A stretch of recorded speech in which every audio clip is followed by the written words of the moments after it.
It's a Tuesday, a little after 6 in the evening, and Marcus is making dinner when his phone buzzes. It's a notification from his Doorbell app, a login from a device he doesn't recognize. He frowns at it for a second. Probably nothing. Probably the app being weird. He puts the phone down and goes back to the onions. But it nags at him. So after dinner, he opens the app and taps into the account activity, the part nobody ever looks at, and he goes still. Because it isn't one login. There's a whole history of them. Someone has been signing into his doorbell camera for weeks, not to steal the footage, to watch it, to watch his front door, to watch him leave for work every morning and come home every night, to learn quietly and patiently the exact shape of when his house is empty. I want to sit in that moment with you because it's the one that matters, and it's the reason I'm telling you this at all. I'm Brent Gifford, and this is the Digital Safety Playbook. For 30 years, I protected banks and financial institutions from criminals, and now I write this, a plain English security guide for the rest of us, the people who never got handed the corporate playbook. And before I go one step further, I want to say something directly to you, because I think a lot of us need to hear it. If your home is full of smart devices you set up quickly and never thought about again, you did nothing wrong. Nobody hands you a security manual with a doorbell. You scanned a code, you made an account, and it worked, which is exactly how it's supposed to feel and exactly why the risky part stays invisible. So whatever is plugged in around your house right now, humming along, watching and listening, you are not careless for trusting it. You were never given a reason not to. Let me tell you what actually happened to Marcus, because the how of it is the whole point. And I should say, Marcus is a composite. His name and his story are invented, built from the way these devices are really compromised. But the mechanism is real, and it is happening in homes right now. Marcus is 32, a new homeowner, and he did what felt responsible. He bought a video doorbell to feel safer. He set it up in 10 minutes on a Saturday, scanned the code, made the account, mounted it by the front door. And he kept the password it came with because changing it seemed like a hassle. And honestly, who is going to bother hacking a doorbell? Here's who. That doorbell shipped with a default password. And here is the part almost nobody knows. That default password was not unique to his device. It was identical across thousands of units. The same username, the same password, printed in a manual, sitting in a database that criminals search through by the hundreds. They don't hack one doorbell at a time.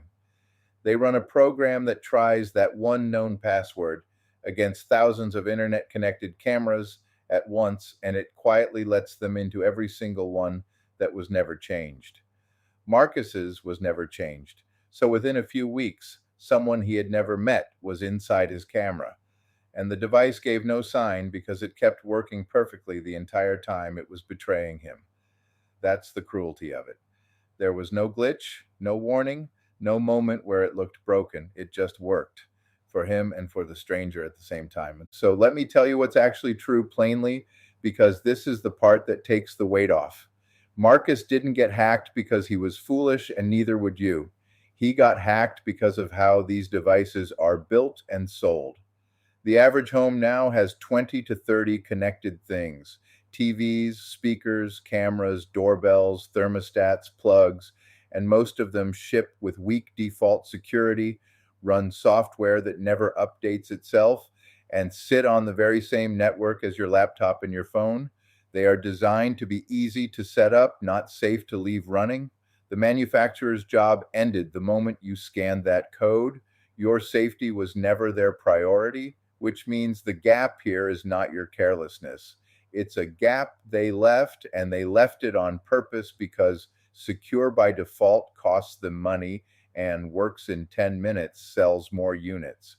Here's the one idea to hold on to.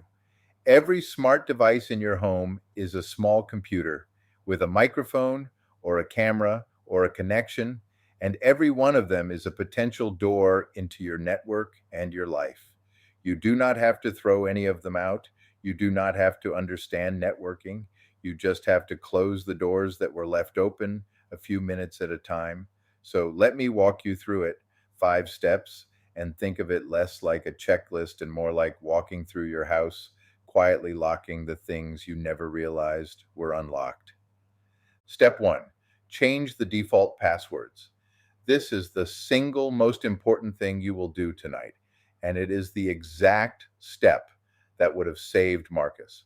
Every device, and I mean especially anything with a camera or a microphone, your cameras, your doorbells, and above all, your baby monitors, came with a default password that is already sitting in a list criminals have. Here is what that step actually defeats. It takes your device out of the giant batch they're spraying that one known password at. The instant your password is unique, their program tries it, fails, and moves on. You are no longer in the pile.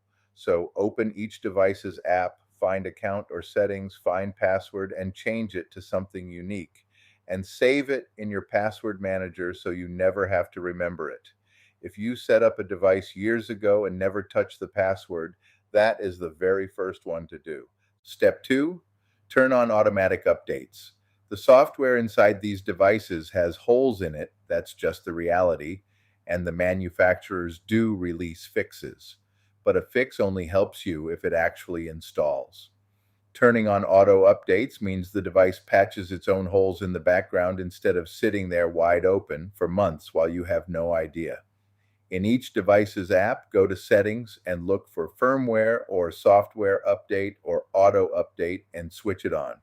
And if you can't find it, which happens because every app hides it somewhere different, here's a tip I'll come back to. You can hand the whole job to an AI assistant.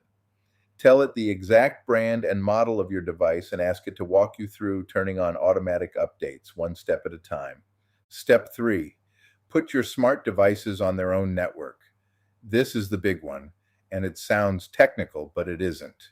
Your router, the box that gives you Wi-Fi, can run a second separate network, usually called a guest network. And if you put all your smart devices on that guest network, here is what it does. It builds a wall. A hacked doorbell on the guest network literally cannot reach your laptop or your phone or your banking session because they're on a different road that doesn't connect to it. This is the step that means a compromised device stays a small problem instead of becoming a catastrophe. Turn on the guest network in your router's app or settings, give it a name like Home Devices, and reconnect your TVs, cameras, speakers, and plugs to it. If the menus lose you, this is another perfect one to hand to an AI assistant. Tell it your router's brand and ask for the exact steps to set up a guest network and move your devices onto it. Step four, check the privacy settings on anything with a camera or a microphone. Because here's what's happening while these things sit in your house. Your smart TV is quietly recording what you watch and selling it. Your speaker is listening for its wake word. Your camera may be sharing footage more widely than you would ever guess, and you can turn a lot of that off.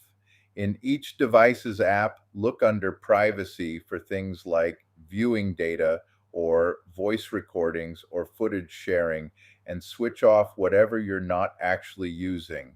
On a camera or a doorbell, check who has access and remove anyone who shouldn't be on that list. This is your privacy. It is yours to take back. Step five, do a 2-minute inventory. This is the quiet one, and it matters more than it sounds because you cannot protect what you have forgotten is there. And almost all of us have devices we set up once and never thought about again. So walk through your house or open your router's app to see everything that's connected and just make a list. What is it? And have you done the first 3 steps on it? The forgotten devices, the ones you'd never have listed from memory, are almost always the dangerous ones. Let me say those back to you in one breath because they build on each other. Change the default passwords, turn on automatic updates, put your devices on their own network, check the privacy settings on anything with a camera or a mic, and do a 2-minute inventory. That's it. That's the whole free guide, and it's genuinely most of the game. Now, I want to be honest with you about what happens if you don't. Not to scare you, just so you know the stakes are real. A camera or doorbell left on its default password isn't a someday problem. Those devices are being scanned and found right now continuously by automated tools that never sleep. And the person who finds yours usually isn't after your video. They're after the pattern. When you leave, when you're home, when the house goes dark, that's reconnaissance. It's the quiet first step of something physical. Marcus got a notification and got lucky.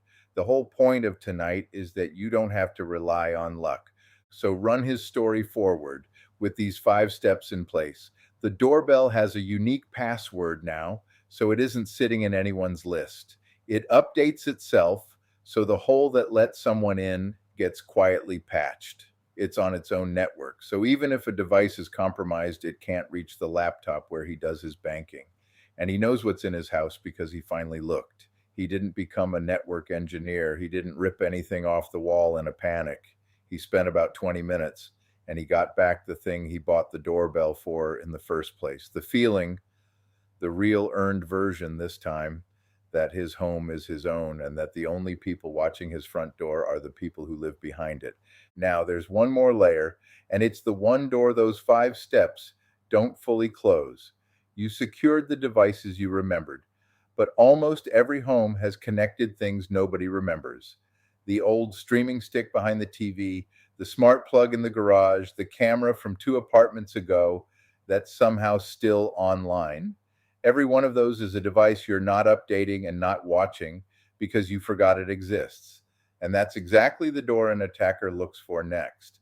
There's a full system for finding and closing that door, becoming the person who actually knows what is on their own network and keeps knowing. And it's written out step by step for paid subscribers in this week's post. Let me be direct with you about that because I'd rather be direct than clever. The free guide you just heard is the whole free guide. I don't hold anything back to make you pay for the basics.